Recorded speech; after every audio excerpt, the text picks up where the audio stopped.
But it's Mamata Banerjee's politics that has left most people baffled. The kind of opposition she had to Pranab Mukherjee's nomination, the fact that during the UPA core meeting, her representative Mukul Roy gave two other names for the post of vice president, and then this flip-flop, this U-turn, where she has agreed to give her party's support to both Pranab Mukherjee as well as Hamid Ansari. It's a politics clearly that has left even her critics most baffled.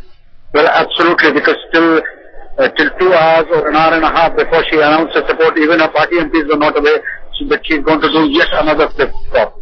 And, it has left many political observers wondering as to what was the political point that she was trying to drive at. She had, through her, total personalized and single-point politics, she had driven a box herself into a corner. She was totally isolated.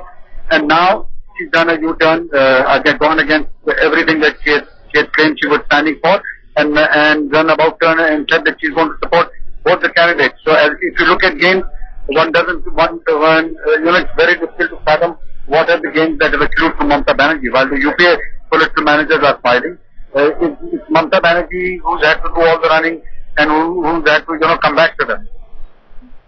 Most certainly, Javed. Also, just take us through the significance of the fact that the UPA is in all likelihood managing to put both its nominees, both Pranab Mukherjee as well as Hamid Ansari, in office ahead of 2014 general polls. Look, Ruchika, if the UPA had failed in its bid to get its presidential candidate through, or it would have been, the position would have become extremely untenable, and they would have found it difficult to continue in government. Senior political managers of the UPA told me, even when this question of Mr. Pranab Mukherjee's candidature was being decided, that if we fail to win this election, then we will have lost 2014 and 2012 itself.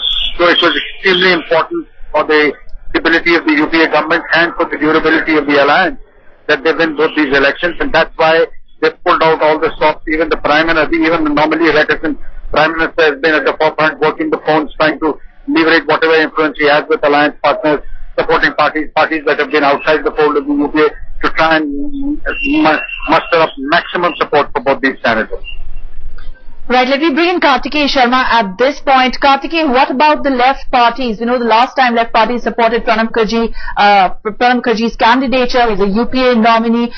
There was a lot of flack that it received from within the leaders, within the party. This time around, they seem to be mulling. They seem to be divided again over supporting Hamid Ansari. Is there any clarity on their support to the vice presidential nominee of the UPA?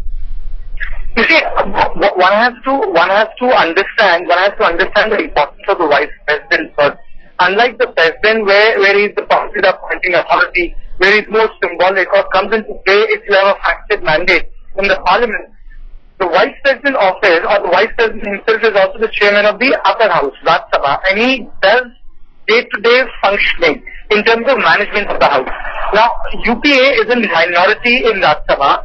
If you put SP together with UPA, probably yes, a thin, simple majority, but even then, it remains dependent on whims and fancies of parties in Mamata Banerjee. And that's where the office of vice president becomes extremely important. And it is in this context the sort of role played by Hamid Ansari, which was appreciated, cutting across political spectrum, barring one issue of road path, that Hamid Ansari is there.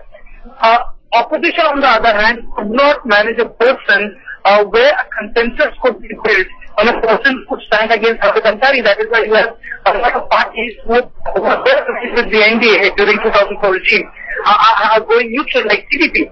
So the difference lies in contrast, and that's the bitter fact.